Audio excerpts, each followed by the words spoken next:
मातीमध्ये लढू शकते। हे मायप्पा आणि सुंदराबाईच्या पोटी आलेला बालक या महाराष्ट्राच्या मातीमध्ये आपली काठी राहू शकतो।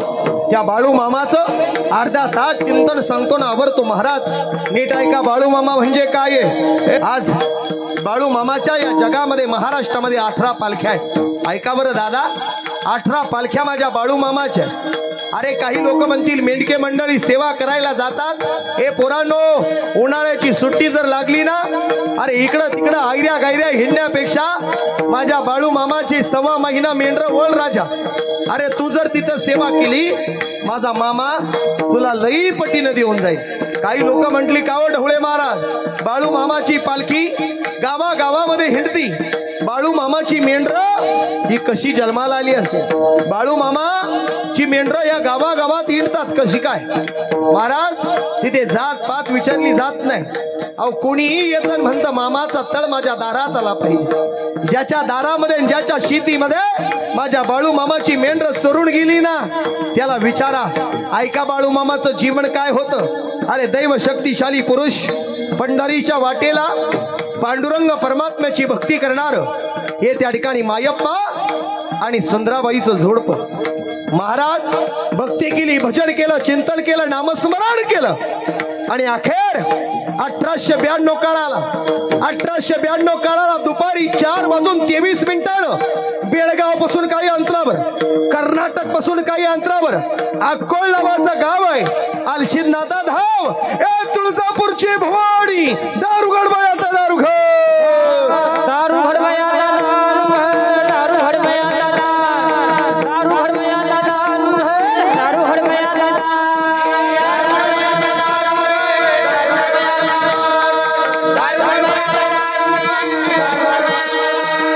कोल्हापूरची महालक्ष्मी दारुघड, तुळजापूरची भवानी दारुघड,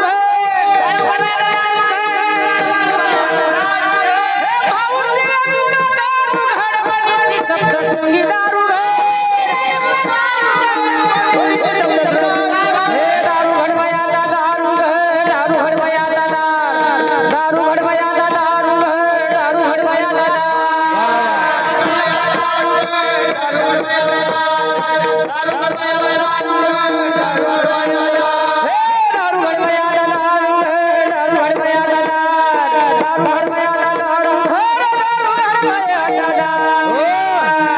तुळजापूरची भवानी, हे माहुरगडची रेणुका, हे आई जगाजनी तुळजापूरची भवानी, दारुगड बायाचा दारुगड, हे अलशिदनाथा, हे वीरबालाया, हे वीरभद्र, दारुगड आता दारुगड। अखेर या महाराष्ट्राच्या मातीमध्ये वार वेळ काळ ठरला गेला आणि महाराज या मातीमध्ये भंडारा उधळला गेला आणि त्या ठिकाणी अक्कोळ नावाच्या गावाला दुपारी 4:23 या महाराष्ट्राच्या मातीत संत श्रेष्ठ बाळप्पा नावानं बाळू मामाचा जन्म झाला। बोला बोला मामाच्या नावानं बाळू मामा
लहानाचे मोठे होऊ लागले.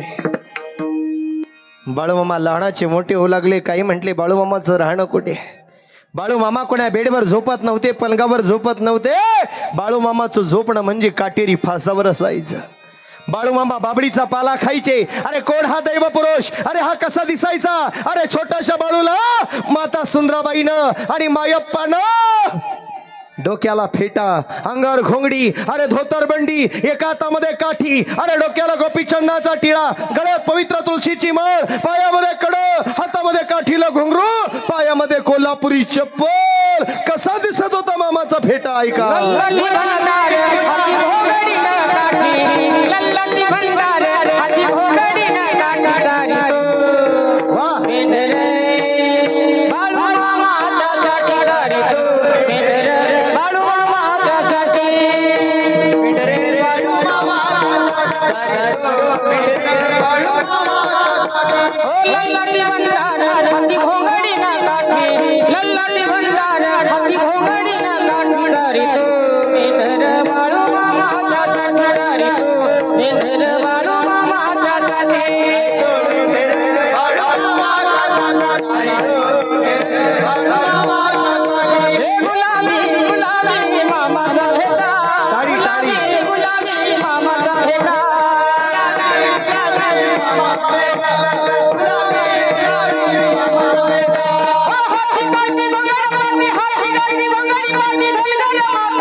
बाळूमामाचा होता.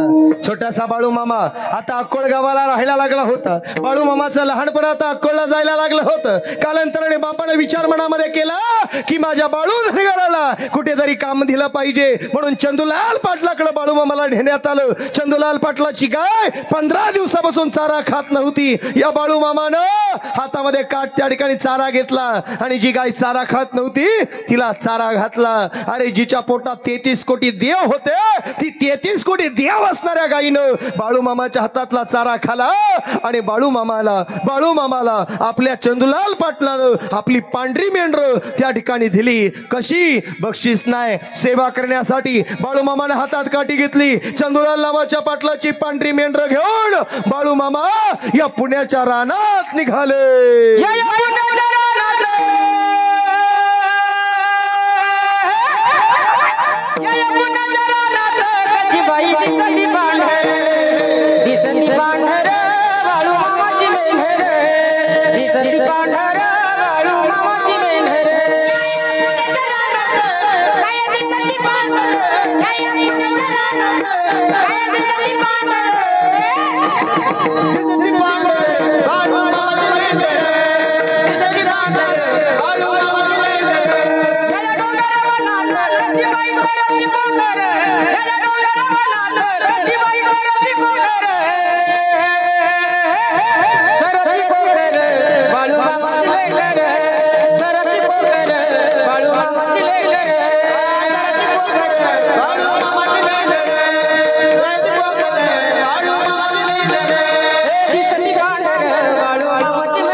आता तुम्हाला पडतंय ना पण कीर्तन दादा? विढाला विढाला. जसा प्रेक्षक वर्ग असेल तसं बोलावं लागतं बरं महाराज. आधीच सांगितलं त्यांनी बाबा अहिल्याबाई होळकरांवरती बाळूमामावर बोला म्हणून बोललो. हा विढाला विढाला. हो बाळूमामा आता चंदूलाल पाटलाची मेंढरे घेऊन पुण्याच्या रानात गेली होती. माझं एक वाक्य एवढं जाताना घरी घेऊन जा. बाळूमामा पुण्याच्या रानामध्ये मेंढर चारत असताना या बाळूमामानं एका आपल्या डोळ्यानं समोरून एक नाविन्यवती स्त्री रस्त्यानं जात होती. बाळूमामाची नजर त्या स्त्रीकडे गेली आणि बाळूमामानं आपल्या अंतःकरणाला प्रश्न केला, बाळू धनगरा, अरे लोक तुला देव म्हणतात. देव? तू सृष्टीचा देव आहे, तू रुद्राचा अवतार आहे, तू भगवंत. अरे ती स्त्री तुझी आई आहे, ती तुझी बहीण आहे. बाळूमामाच्या डोळ्यात पाणी आलं. बाळूमामानं त्या स्त्रीच्या त्या ठिकाणी समोर हात जोडले. अशीच आमची आई असती, अशीच आमची बहीण असती. बाळूमामाला राग आला, वाईट वाटलं, विचार वाईट आला. बाळूमामानं अंगावरची बंडी काढली, हातामध्ये काठी घेतली आणि सपासप सपासप अंगावरती वार करून घेतले. अरे समोरच्या स्त्रीला सुद्धा आई म्हणणारा एकमेव देव, एकमेव साधू आणि एकमेव संत म्हणजे त्याचं नाव आहे बाळूमामा महाराज. परक्याच्या स्त्रीला सुद्धा आई म्हणणारा मामा होता माझा. काय शक्तिशाली असेल. बाळूमामानं चंदूलाल पाटलाची मेंढर त्याच्या दारात बांधली. बाळूमामा घरी आले. ऐका रे, बाळूमामा घरी आले आणि बाळूमामा घरी आल्यानंतर एका बासावरती त्या ठिकाणी मामा झोपलेले होते. मामाला विचारलं, कोणी? विष्णू आणि ब्रह्मदेव रस्त्याने चालले, अंगावर भगवं वस्त्र परिधान केलेलं, हातामध्ये कमंडलो. ए पोरा, काय नाव तुझं? माझं नाव बाळप्पा, लोक मला बाळू बाळू म्हणतात. ए ऐकणारे राजा, अरे आम्हाला तहान लागलीये म्हणून विष्णू आणि ब्रह्मानं पाणी प्यायचंय म्हणून सांगितलं. हातामधलं कमंडलू घेतलं आणि बाळू मामा त्या विहिरीमध्ये खोलवर पाणी गेलं होतं. पाणी काढलं, एकदा नाही 5दा पाणी काढलं. ए बाळू धनगरा, जा, तुला जे मागायचं ते माग, आम्ही देव आहोत, देव विष्णू आणि ब्रह्म. बाळूमामा म्हणे, तुम्ही देव आहे? हो मी देव आहे, जे मागायचं ते मागा. बाळूमामानं धन नाही मागितली, दौलत नाही मागितली, इस्टेट नाही मागितली, प्रॉपर्टी नाही मागितली. बाळूमामानं विष्णू आणि ब्रह्माला सांगितलं, जर द्यायचंच असेल, जो जो व्यक्ती दुःखी माझ्या दारात येईल ना, तो जाताना सुखी झाला पाहिजे. म्हणून मामानं मागणं केलं. त्या ठिकाणी सुखी होण्यासाठी भक्ताला आणि आशीर्वाद दिला. काही लेकरं पळत आली, बाळूमामा बाळूमामा तुम्ही देव आहात, तुम्ही देव आहात मामा. अहो दुष्काळ पडला एवढा कडाकीचा, गुरांना पाणी नाही, माणसं मरायला लागली मामा. अरे कोण म्हणतो सुतळीच्या पाणी नाही? आणि बाळूमामानं अंगावरची घोंगडी घेतली. अरे आकाशी कर कर कर कर कर कर भिंगावली. अरे आकाशाला घोंगडी दाखवली अक्षरी. अरे पाऊस ज्यांच्या नावानं येत होता त्यांची किमया काय कमी असेल का? ऐका राजा हो, ही संताची भूमी पवित्र आहे, कारण इथं पवित्र ते कुळ पावन तो देश, तेथे हरीचे दास जन्म घेती.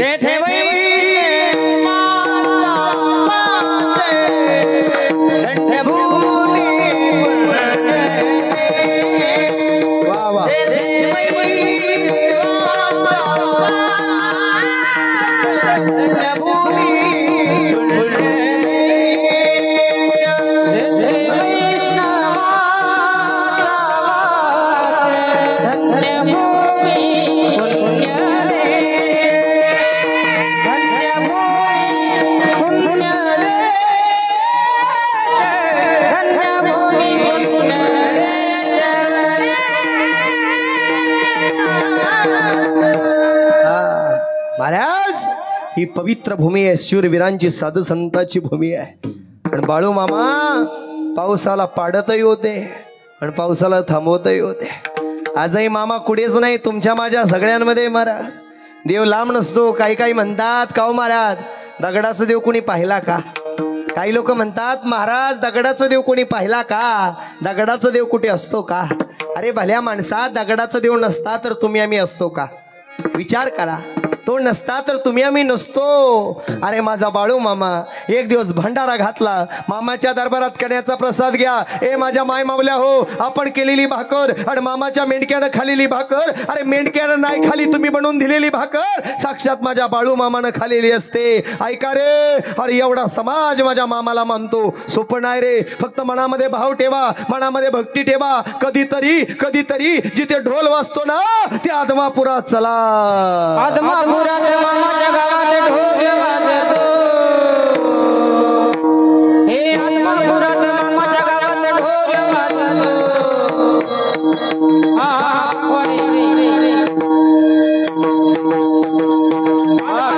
मामाच्या गावात ढोल वाजतो. ढोल वाजतो. कसा वाजतो ढोल? ऐका. हा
अशा पवित्र असणाऱ्या मामाचं जीवन किती गोड आहे.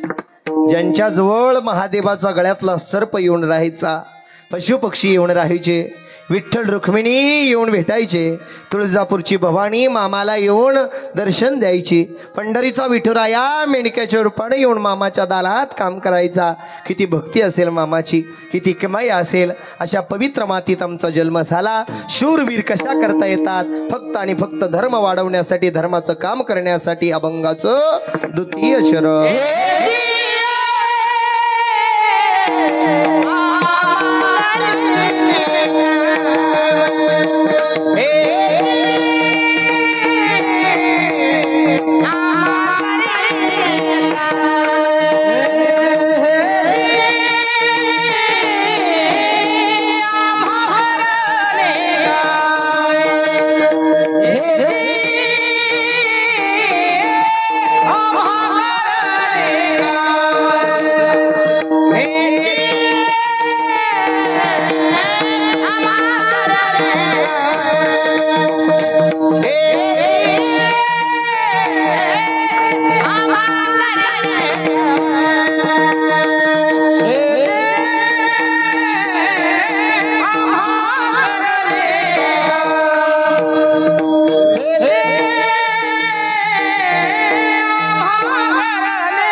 काम करण्याकरता साधुसंत शूरवीर करत असतात.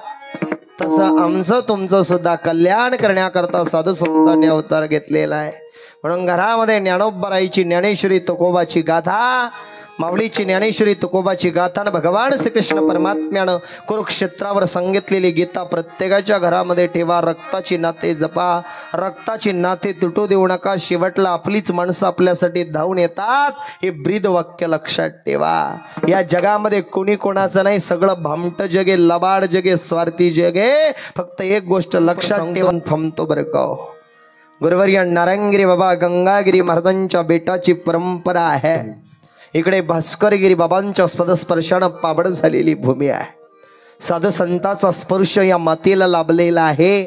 त्या ठिकाणी महाराज अखंड परंपरा जोपासणारी आपण माणसं आहोत. भक्ती मार्ग, ज्ञान मार्ग ही जीवनामध्ये फार महत्वाचे असतात बरं का. भगवंताचं नाम, भगवंताचं भजन आणि भगवंताचं चिंतन या जगामध्ये प्रामुख्यानं घेतलं जातं. कीर्तन, भजन, प्रवचन, नामस्मरण नसतं तर हे जग सुद्धा शून्य असतं बरं का. ज्याच्या सत्तेशिवाय झाडाचं पान सुद्धा आलू शकत नाही तो भगवंत आहे बरं का. आपलं तुमचं माझं शरीर चालवतो, बोलवतो आणि भगवंताच्या दारात आणतो तो माझा पांडुरंग आहे.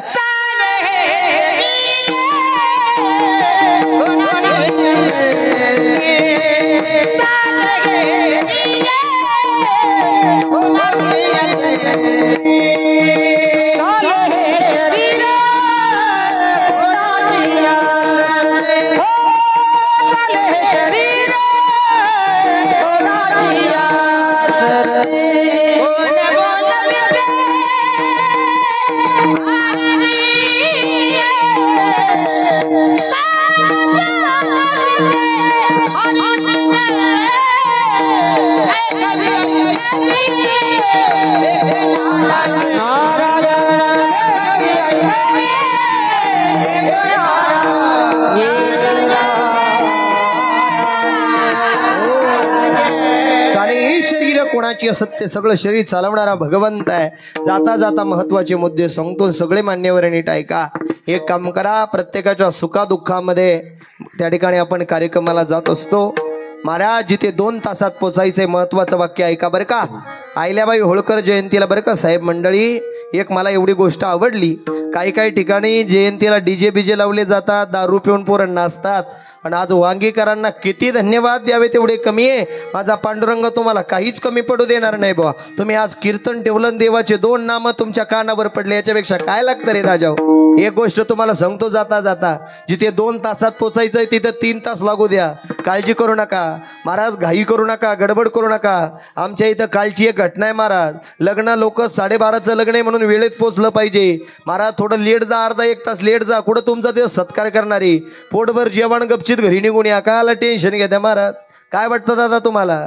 12:30चं लग्न आहे. नाही मी 12:45 पर्यंत पोहोचलोच पाहिजे कोणत्याही परिस्थितीत. 12:30च्या लग्नाला निघाले. आमच्या तिथून एक नवरा बायकोचं कुटुंब 12:30ला निघालं आणि महाराज लहानशी पोरगी 2रीला आणि पोरग 3रीला आहे. नवरा बायको निघाले, एक आयशरवाल्यानं धडक दिली. नवरा त्या ठिकाणी त्या आयशरच्या चाकाखाली गेला, डोकं गेलं त्याचं, चेंदामेंदा झाला. बायकोच्या पोटावरून गेलं महाराज. एवढे शरीराचे तुकडे झाले. संध्याकाळी PM करून लोणीवरून नेलं तर 2रीला जाणारं पोरग आणि 3रीला जाणारी पोरगी सुद्धा आपले आईन बाप मान्य करायला तयार नव्हती. काय वाटतं? ज्याच्या घरात अंधार आहे त्याला माहिती अंधाराची किमया काय. ज्याच्या घरात दरवज उजेड त्याला काय कळत महाराज या गोष्टीचं. काय वाटतं तुम्हाला? याच्या पायी लई लोकांचे प्रपंच उद्ध्वस्त झाले महाराज. 25-25, 30-30 वर्षाची ती तरणी-बाण पोरगी माहेरावरून बापाच्या घरून आली, आईच्या घरून आली. इकडं नवरा गेल्यानंतर डोक्याचं कुंकू पुसल्यावर लोक किती वाईट बोलतात फक्त तिला माहिती महाराज. आणि कसं तिनं जीवन काढावं लय अवघड आहे. राजा सुखानं राहा, आनंदानं राहा, प्रेमानं राहा, आपुलकीनं राहा. भेटेल त्याला जय हरी म्हणा, भेटेल त्याला रामकृष्ण हरी घाला, भेटेल त्याला जय अहिल्याबाई म्हणा, भेटेल त्याला जय बाळू मामा म्हणा. याच्यात आनंद घ्या. थोडं प्रेमानं राहा, आपुलकीनं राहा. रक्ताचे नाते तोडू नका, भावाभावात वैर करू नका. शेवटला भावकीशिवाय मजा नाही याचा विचार करा. आता हिंदू धर्मामध्ये, आमच्या हिंदू धर्मामध्ये सगळ्यात जास्त 99% केसेस जर कोणाच्या चालू असेल आमच्या हिंदू धर्मातल्या लोकांच्या महाराज. कशावरून? बांधावरून, वावरावरून. फुटभर वावर सरकलं म्हणून लोकांच्या डोक्यात कुराडी घालत्यान, दांडे टाकतात महाराज. कशाला याची जिरव आणि त्याची जिरव? अरे पाणी अडवा पाणी जिरवा, आनंद घ्या. काय वाटतं दादा तुम्हाला? अरे इकडं कोर्ट मोठं केलं, कचाऱ्या मोठ्या केल्या, वकील मोठे केले. हे बायकोच्या गळ्यात 6 महिने झाले लग्नाला आणि तिच्या गळ्यातलं सोनं मोडलं, कर्ज काढलं, राजा कर्ज काढलं आणि त्या ठिकाणी कर्ज काढून त्या ठिकाणी वकिलाला याला त्या ठिकाणी कोर्टाला पैसे भरले, शेवट निकाल हरला, मोकळ्या हाताने घरी आला आणि फाशी घेतली. त्या ठिकाणी दारू प्याला, औषध प्याला, मेला. काला जिंदगी बरबाद करतो. 4-2 लोक गावातले घेऊन मिटून घे. अरे ते 10-5 लाख रुपये जवळ ठेव. अरे पुरीच्या लग्नाला, पोराच्या शिक्षणाला ना आजारी पडला, म्हातारा झाला तर कामाला येतील. काय वाटतं दादा? हे काळाची गरज आहे. महत्वाचं कोणीतरी बोललेलं पाहिजे म्हणून बोलतोय राजा हो. शेवटला कोणी कोणाचं नाही. कोरोनाने लय काही शिकवलं. अरे स्वतःचा बाप प्रेतावर टाकायचा होता तर पोरग म्हटलं नको नको, मला सुद्धा कोरोना होईल. काय अवघड परिस्थिती महाराज. काय वाटतं तुम्हाला? ही कोणीतरी बोललेलं पाहिजे. आणि आहे तोपर्यंत भेटा या. माझं एक वाक्य आहे महाराज, कोणी असू तिथं मी पडखर बोलणारा महाराज आहे महाराज. आणि त्याचं कारण आहे माझ्याकडं. मी या गादीवर यायच्या अगोदर बाळूमामाची लय मोठी किमया आहे दादा मला. मी या गादीवर यायच्या अगोदर एका वन खात्यामध्ये वन अधिकारी पदावर पोहोचलेला महाराज आहे. लाखो रुपयाचा पगार कमवलेला बाबा आहे मी. फक्त माझ्या आजारी आई करता बापा करता मी गेलो नाही महाराज. ही वस्तुस्थिती. माझं युट्यूबला नाव टाकलं, सगळे माझे त्या ठिकाणी डॉक्युमेंट तुम्हाला पाहायला भेटेल. पण एक महत्वाची गोष्ट दादा, याला मोठं कर आणि त्याला मोठं कर, कधीच कोणाला मोठं करू नका. अरे महाराज कुणी कोणाचं नाही, लक्षात ठेवा. अरे मोठे लोकांचे स्टेटस ठेवण्यापेक्षा काहीतरी तो बापाचा आणि आईचा फोटो ठेव आणि खाली ले माझा बाप आई देव माणूस आहे माझ्यासाठी. काय वाटतं तुम्हाला? पटतं की नाही दादा? कुणी कोणाचं नाही, सगळं भामटं जगे. कामं झाले का लोक विसरून जातात. काय वाटतं तुम्हाला दादा? सत्य घटना बोलतोय मी. आणि सर्वात महत्वाचं महाराज, हा हे जिवंत आहे तोपर्यंत कुणी कोणाला भेटा येत नाही हो. मला लय वाईट वाटतं महाराज. नीट ऐका, आहे तोपर्यंत कुणी कोणाला भेटा येत नाही महाराज. आणि गेल्यानंतर पिशाच्या पिशा भरून नवे कपडे आणून टाकतात. आणू नका या मताचं मी नाही. नीट ऐका पण महाराज, हे टोपी टावेल शाली कार्यक्रमाला आणून कशाला त्या ठिकाणी वाया घालतात? हे टोपी टावेल शाली तुम्ही दुखवाटा म्हणून आणले. ज्याच्या गळ्यात घातलं का शाल टोपी मारा, थोड्या दिवसानं तुमच्या पुरीचं लग्न निघालं का ते टोपी टावेल शाली तुमच्या अंगावर. काय वाटतं मारा तुम्हाला? हेच दुखवाटा चालून ठेवायचा का? त्याच्यापेक्षा त्या दुखवाट्याला टोपी टावेल शाली इकडं आणल्या मारा. त्याच्यापेक्षा 50-100 रुपयाचं पाकिट घ्या, त्याच्यामध्ये घाला. पाकिट 100 रुपये, 1 रुपयाचं पाकिट घ्या, 100-50 त्याच्यात घाला. एखाद्या गोरगरिबाच्या कार्यक्रमाला दुखवाटा म्हणून जाताना 100-50 द्या. एखाद्या गरीबाच्या अन्नदानाचा खर्च होईल. काय वाटतं तुम्हाला मारा? सत्य घटना आहे. पटली तर नाही पटली तर सोडून द्या. माणसं गेल्यानंतर माणसांच्या अंगावर प्रेतावर कपडे टाकण्यापेक्षा, अरे ते जाळून त्याची राख करण्यापेक्षा 1-2 कपडे त्या प्रेतावर टाका, बाकीच्या कपड्याचं गाठोडं बांधा. अरे रस्त्यानं जाता जाता भिकारी दिसला, गोरगरीब दिसला, हस्ती विसर्जनाला जाताना अरे गोरगरीबाचे लेकरं हिंडतात, खायला भाकर नाही महाराज. अरे आम्हा तुम्हाला देवानं लय चांगलं केलं. 2 टायमाची खायला भाकर आम्हाला मिळते. काही भाकरी वाचून मेली महाराज. काही पाण्यात भाकर चुरून खाली महाराज. लय अवघड वाटतं, वाईट वाटतं महाराज. अरे एक काम करा, ते जुन्या पाण्या कपड्याचा ढीग घरामध्ये असेल तर त्या ठिकाणी उचला गोरगरीबाला द्या. अरे त्यांनी जर कपडे घातले आणि भगवंत आम्हाला कधीच काही कमी पडू देणार नाही. काय वाटतं तुम्हाला मारा? आणि एक गोष्ट महत्वाची, नीट ऐका बरं दादा, हे लय महत्वाचं तोला मोलाचं वाक्य थांबणारे मी या वाक्यानं. ऐका दादा, श्राद्धांजली देणारे, आशीर्वाद देणारे, शुभेच्छा देणारे, नीट ऐका दादा बरं माझं वाक्य. लय अवघडे. काल एका जणांनी एका दाव्यात मला श्राद्धांजली वाहिली मारा. अरे म्हणलो भाऊ मी आहे अजून. मग मी कानाला हात लावला, चिमटा घेतला, हाय का नाही म्हणलो हाय हाय. मग तो म्हणतो त्याला. अरे काय चाललं दादा? आणि लोकांचं लय अवघडे महाराज. लोक बाबा पाहती नाही, कुणीच पाहती नाही. 10-5 मिनिटं बाबा जरी पुढे गेलं तर बाबाला सुद्धा खालून शिव्या आहे. सोपं नाही महाराज वस्तुस्थिती. काय वाटतं झालं तुम्हाला? म्हणून जाणून पुजून बोलताना सुद्धा लय जपून बोला. आणि अधिकार कोणालाही महाराज हे श्राद्धांजली द्यायचा, आशीर्वाद द्यायचा, शुभेच्छा द्यायचा अधिकार कोणालाही नाहीये. जो घरच्या मायबापाची सेवा करतो, जो मायबापाला सांभाळतो त्यालाच आशीर्वाद, श्राद्धांजली, शुभेच्छा द्यायचा अधिकारी. काय वाटतं दादा तुम्हाला? पटलं का नाही? जो आईबापाला सांभाळीत नाही तोही देऊन म्हणतो मायबाप सांभाळा. 2दा तो आईबाप उचलून आदळ. एवढा सोपं आहे? हा, साऱ्या गावाला कान माहिती तुझं, काला डोक्याला येतो मारा. हा, म्हणून जगा राजा हो, सुधरा. रक्ताचे नाते तुटू देऊ नका. त्या वैष्णवीचं प्रकरण बघा, किती भयानक परिस्थिती आहे महाराज. लेकरांनो नीट विचार करा. आपल्या मुलींवर चांगले संस्कार करा, पोरांवर संस्कार करा.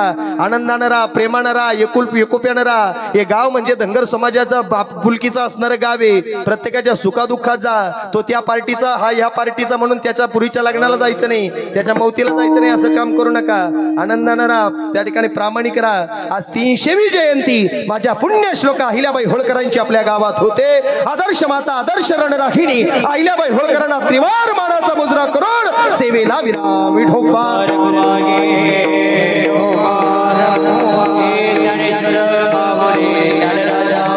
जय